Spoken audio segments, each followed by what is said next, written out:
आदरणीय पवित्र आत्माओं, विक्रमी संवत 2081 महर्षि दयानंद संवत 200 के वर्तमान वर्ष में प्रत्येक वर्ष की भांति होली का पर्व आ चुका है। इस पर्व के मनाने का मुख्य उद्देश्य है वसंत काल की जो फसल अभी अर्धपक्व रूप में खेतों में खड़ी है, उसके अन्नों से यज्ञ करना। क्योंकि वैदिक संस्कृति में प्रत्येक पर्व यज्ञ से जुड़ा हुआ है और जो मनुष्य परोपकार के बिना स्वयं ही अपने लिए पदार्थों का सेवन करता है, वह व्यक्ति वेद की भाषा में अराती कहलाता है। अराती शब्द का अर्थ है न देने वाला, और न देने वाला व्यक्ति समाज का, राष्ट्र का, विश्व का शत्रु कहलाता है। यह अराती भाव नष्ट हो जाए, इसीलिए प्रत्येक पर्वों का आयोजन और विशेषतः नई फसल के आगमन पर होने वाला जो उत्सव होता है, उसके का प्रमुख आकर्षण का केंद्र नवसस्येष्टि नामक यज्ञ होता है। दूसरा उद्देश्य होली पर्व का है कि ऋतु परिवर्तन की समारोह पूर्वक सूचना का देना व लेना, अर्थात ऋतु परिवर्तन हो रहा है। ऋतु परिवर्तन होने पर हमें जो सावधानी बरतनी है, उनका संज्ञान ग्रहण करना। और होली पर्व का तीसरा कार्य है जन साधारण के मध्य में जाकर उनके साथ एकत्व की स्थापना करके अपने मानसिक उल्लास की तरंग का प्रवाह करना। पारस्परिक यदि मनोमालिन्य हो गया है तो उसे दूर करना। और ये पर्व अज्ञात काल से चल रहा है, क्योंकि हमें यज्ञ शेष खाने का अधिकार है। यज्ञ की जो वस्तु हवि है, उसके भोगने का अधिकार हमें नहीं है। लेकिन हमारे भोले भाले सनातनी बंधु जो स्वाध्याय नहीं करते, वे विद्या के शत्रु लोगों की फैलाई हुई बातों में पड़ जाते हैं। लेकिन हमारे जो सनातनी बंधु हैं, वे होली पर्व के वास्तविक स्वरूप को जानकर जहां नव अन्न की आहुतियां देकर यज्ञ करते हैं, ऋतु परिवर्तन की बात का संज्ञान लेते हैं, मानव मात्र में एकता की स्थापना करते हैं। लेकिन अन्य लोग बहुत सारी वदंतियों में, भ्रांतियों में, सृष्टि नियम विरुद्ध बातों में फंसकर गलत परंपराओं को प्रचलित कर देते हैं। इससे जो पर्व हमारे निर्माण करने वाले हैं, संस्कारक हैं, वे पर्व कई बार उपहासास्पद बन जाते हैं। मैं आपके सामने होली पर्व से जुड़ी हुई एक गलत बात को, एक गपोड़े को उपस्थित करता हूं, और हमें इन गपोड़ों से बचना चाहिए, इसलिए मैं उपस्थित करता हूं। कई लोग नए अन्न की आहुतियां देकर यज्ञ न करने के स्थान पर एक अवैधिक कार्य करते हैं, जिसका नाम है होली का दहन। और ये गपोड़े, एक गपोड़े से दूसरा गपोड़ा एक से बड़ी गप मारता है। इनकी एक गप आप सुनिए। ये कहते हैं कि हिरण्यकशिपु का लड़का प्रहलाद भक्त था। ईश्वर का भक्त था और प्रहलाद का पिता हिरण्यकशिपु उसे पढ़ने के लिए भेजता था। तब वह अध्यापकों से पाठशाला में कहता था कि मेरी पट्टी पर राम राम लिख दो। जब उसके पिता असुर हिरण्यकशिपु को पता लगा तो उसने कहा कि तू हमारे शत्रु का भजन क्यों करता है प्रहलाद। तब उस छोकरे प्रहलाद ने न माना। तब उसके पिता ने उसे बांध करके पहाड़ से नीचे गिर दिया, लेकिन वह बच गया। देखो गपोड़ा। और कहा कि कुएं में डाला, लेकिन वह बच गया, परंतु उसका कुछ न हुआ। तब एक खंभे में अग्नि को प्रविष्ट करा के लाल लाल अग्नि में जब खंभा हो गया, तब हिरण्यकशिपु बोला, यदि तुझे अपने परमात्मा पर विश्वास है तो तू इस अग्निमय खंभे को छू ले, इसका आलिंगन कर ले। प्रहलाद को शंका हुई कि कहीं मैं जल न मरूं। उसकी शंका का निवारण करके उस खंभे पर परमात्मा ने कुछ चींटियों की रेखाएं चला दी। इन चींटियों की रेखाओं को देखकर प्रहलाद ने उस खंभे को पकड़ लिया, पर उसका कुछ न हुआ। इन बातों को ही जरा समीक्षा कर लें। पुराण के गपोड़ों वालों से जो पुराण की कथाओं को बांसते हैं, पहले तो मैं पुराण के विषय में आपको कहना चाहता हूं। जो स्वाध्याय करने वाला सनातनी है वह पुराण क्या है और पुराण क्या नहीं है इसे जानता है। हमारे ऋषि मुनि कहते हैं, अरे पुराण तो वे हैं जो ऋषि मुनियों के बनाए हुए ग्रंथ हैं। साम ब्राह्मण, गोपथ ब्राह्मण, ऐत्रेय ब्राह्मण। ब्राह्मण का अर्थ यहां जहां ब्रह्म प्राप्ति का मार्ग बताया जाता है, जहां ब्रह्म माने वेद का व्याख्यान किया जाता है, वेद के व्याख्यान रूप ग्रंथों का नाम ब्राह्मण ग्रंथ है। उनके स्थान, उनका नाम वास्तव में पुराण है। और उनमें ऋतंभरा प्रज्ञा के धनी ऋषियों ने सत्य को भरा है। साम, ऐत्रेय, गोपथ आदि वास्तविक पुराणों को, वास्तविक ब्रह्म विद्या के महान ग्रंथों को मानना प्रत्येक सनातनी का कर्तव्य है।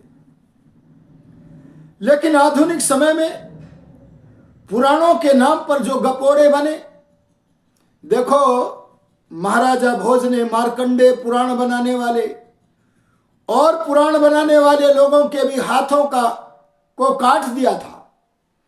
ऐसा राजा भोज ने अपने द्वारा लिखे गए संजीवनी नामक इतिहास में लिखा है। भागवत जैसे ग्रंथों में भी बड़ी बड़ी वेद विरुद्ध असत्य वार्ताएं लिखी पड़ी हैं। जो लोग ऐसे तथाकथित पुराणों के, अरे नवीन पुराणों के, अरे गप्पों से भरे हुए उन पुराणों के जो वस्तुतः पुराण नहीं है बल्कि विद्या के शत्रु हैं, उन पुराण वाचने वालों से और उनके सुनने वालों को, उनको पहाड़ से गिरा करके देखो। अगर वे बच जाएं तो समझो कि वो प्रहलाद के बचने की कथा सत्य है। इन नवीन पुराणों के बांचने वालों को और सुनने वालों को कुएं में डाल करके देखो, अगर ये बच जाए तो वो बचा है। अरे लाल लाल खंबे की अग्नि में खंबे से इनको बांध करके देखो, अगर ये बच जाए तो वो बचा है। और इन्होंने एक गपोड़ा और मारा। इन पुराणों के कितने गपोड़े मैं आपको सुना सकता हूं, और मैं सुनाना केवल इसलिए चाहता हूं ताकि आप नवीन पुराणों को छोड़ करके वास्तविक पुराण जो ऋषि मुनियों के बनाए हुए ग्रंथ हैं, उन ब्राह्मण ग्रंथों का स्वाध्याय करो, जिससे वेदों की व्याख्याएं आपके सामने समुपस्थित हो जाएं।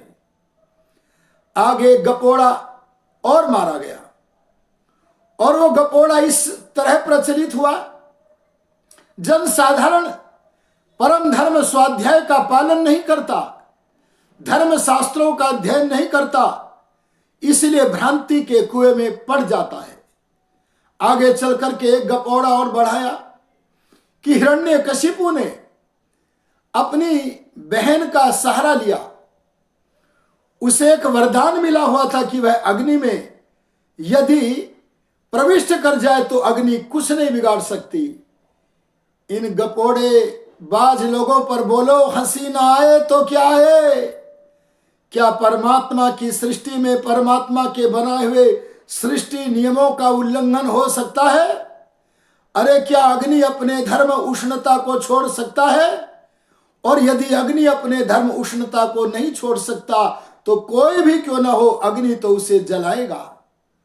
ये वरदान मिलने की बात गपोड़ा है, बहुत बड़ा गपोड़ा और मूर्खता है। इस गपोड़े को आगे बढ़ाते हुए कहा गया कि हिरण्यकशिपु की बहन होलिका प्रहलाद को अपनी गोदी में लेकर अग्नि में कूद गई। गपोड़ेबाज ने कहा भगवान का सच्चा भक्त था इसलिए प्रहलाद तो बच गया, लेकिन वह जिसे वे वरदान बोल रहे हैं वह होलिका जल गई। इन सारे गपोड़ों से, सृष्टि नियमों के विरुद्ध बातों से हमारा कल्याण नहीं हो सकता। हम सनातन धर्म का, वेद का प्रचार प्रसार नहीं कर सकते। हम पर्व की पर्वताओं को सुरक्षित नहीं कर सकते हैं। इसलिए जहां तीव्रता से पर्वों को सही रूप में मनाना आवश्यक है, वहां पर्वों को दूषित मान्यताओं से बचाना भी आवश्यक है। अरे हिरण्यकशिपु अपने पुत्र प्रहलाद को यदि पढ़ने को कहता था तो क्या बुरा था? वह प्रहलाद भी कैसा विचित्र था, केवल वैरागी बनता था, पढ़ाई लिखाई करना न चाहता था। माना कि वैराग्य उत्तम वस्तु है, लेकिन पढ़ाई लिखाई करना भी तो बहुत आवश्यक है। कौन सा बुरा काम करता था, कहता था हिरण्यकशिपु। इसलिए इन बातों को समझा नहीं। और हमने इस बात को देखो, अर्धपक्व अन्न को संस्कृत भाषा में होलक बोलते हैं, और होलक शब्द का अपभ्रंश होते होते होली बन गया।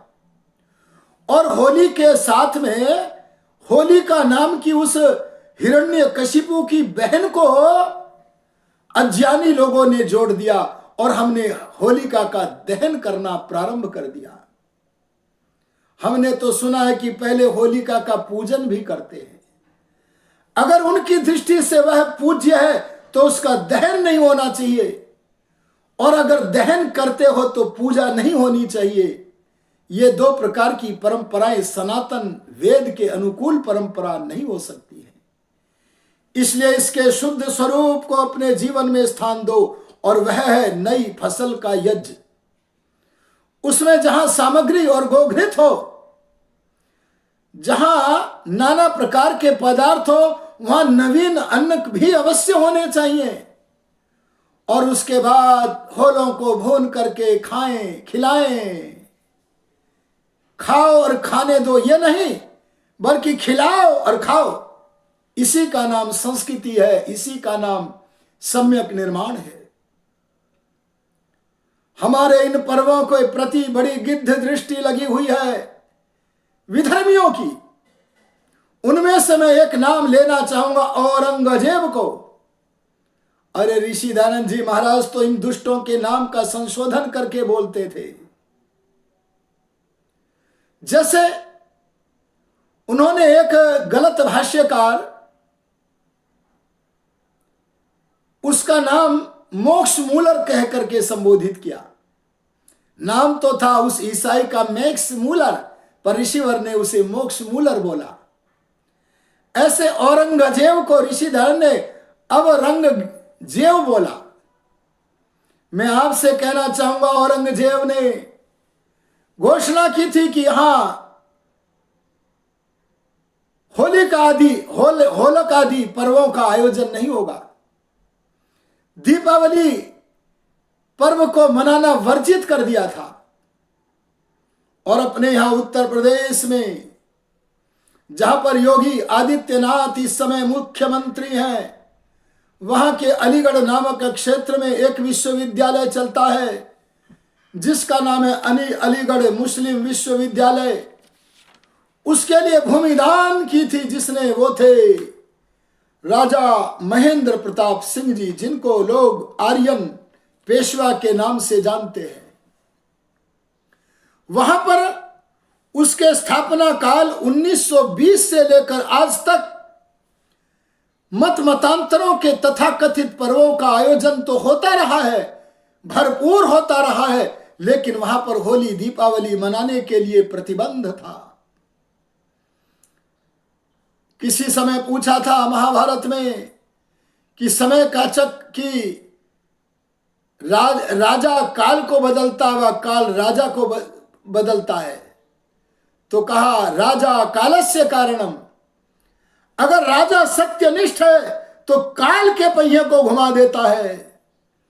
इस समय वर्तमान परिप्रेक्ष्य में, वर्तमान परिदृश्य में अलीगढ़ मुस्लिम विश्वविद्यालय के सनातनी छात्रों ने मांग उठाई कि हम यहां होली मनाना चाहते हैं, लेकिन कहा गया नहीं, यहां कोई नई परंपरा नहीं चलेगी। औरंगजेबी मानसिकता से ग्रस्त लोगों ने वहां पर होली पर्व मनाने की स्वीकृति न देने के लिए कहा, लेकिन जब उन्होंने कहा तुम नाना प्रकार के कुत्सित तथाकथित पर्वों के आयोजन करने को अवकाश देते हो, छूट देते हो, तो यहां पर हम भी तो पढ़ते हैं, हमें अवकाश क्यों न मिलेगा। तब विवश होकर के पहली बार इस 2081 विक्रमी संवत के वर्ष में अलीगढ़ मुस्लिम विश्वविद्यालय में वहां का एक हाल 2 दिनों के लिए होली के पर्व को खेलने के लिए, आयोजन करने के लिए खुला रहेगा। आवश्यकता तो एकता को बढ़ाने की है। ए मेरे सनातनी मित्रों, किसी काल में हम गुण कर्म स्वभाव के आधार पर जो वर्ण व्यवस्था थी उसे छोड़कर तथाकथित सनातन धर्म के विरुद्ध जातिवाद में फंस गए थे। इसे तोड़ो, यह अच्छी वार्ता नहीं है। एक परिवार का एक बालक यदि बुद्धि का काम करता है तो वह ब्राह्मण है। अगर वह विद्या विज्ञान का प्रसार करता है तो ब्राह्मण है। यह गुण कर्म स्वभाव पर है। उसी का दूसरा भाई यदि अन्याय का निवारण करता है, मिलिट्री में है, पुलिस विभाग में है, तो वह अपने गुण कर्म स्वभाव से ब्राह्मण का भाई क्षत्रिय है। यदि उनका तीसरा भाई समाज में से अभाव को दूर करता है, व्यापार करता है, तो वह वैश्य है। और इन ब्राह्मण क्षत्रिय वैश्य का सहोदर अगर चौथा भाई पढ़ाने से पढ़ न पाया, लिखाने से लिख न पाया, तो वह किसी भी ब्राह्मण क्षत्रिय व वैश्य का सहयोग करता है, तो वह शूद्र है। और मनु जी ने तो बड़ा अच्छा लिखा, शूद्रो ब्राह्मणतामेति ब्राह्मणश्चैति शूद्रताम। अगर शूद्र ब्राह्मण आदि वर्णों का सत्संग करेगा तो एक दिन वह अपने गुण कर्म स्वभावों का परिवर्तन करके ब्राह्मण आदि किसी वर्ण को प्राप्त करेगा। और यदि ब्राह्मण आदि वर्ण का व्यक्ति अपने गुण कर्म स्वभाव का परिवर्तन कर देगा तो वो ब्राह्मणत्व से नीचे गिर जाएगा। इसलिए तथाकथित जाति भाव को छोड़ो। और जिस समय होली पर्व को रोकने की बात इस जुम्मे के नाम पर, शुक्रवार के नाम पर मुस्लिम पंथ के लोग औरंगजेबी मानसिकता के कारण विरोध कर रहे हैं, उनके विरोध का विरोध करके अपने पर्व की पर्वता को बनाने के लिए, जन जन में एकता की भाव की स्थापना करने के लिए बड़े आमोद प्रमोद के साथ आप होली पर्व को मनाएं, बड़े बड़े यज्ञों के आयोजन करें, ऋतु परिवर्तन का संज्ञान लेवें और सर्वत्र मानव मात्र में एकता की भाव का स्थापन करें। अगर हम ऐसा करेंगे तो वस्तुतः हमारा जो पर्व है वह हमारे लिए संस्कारक होगा, हमारे लिए कल्याणकारक होगा।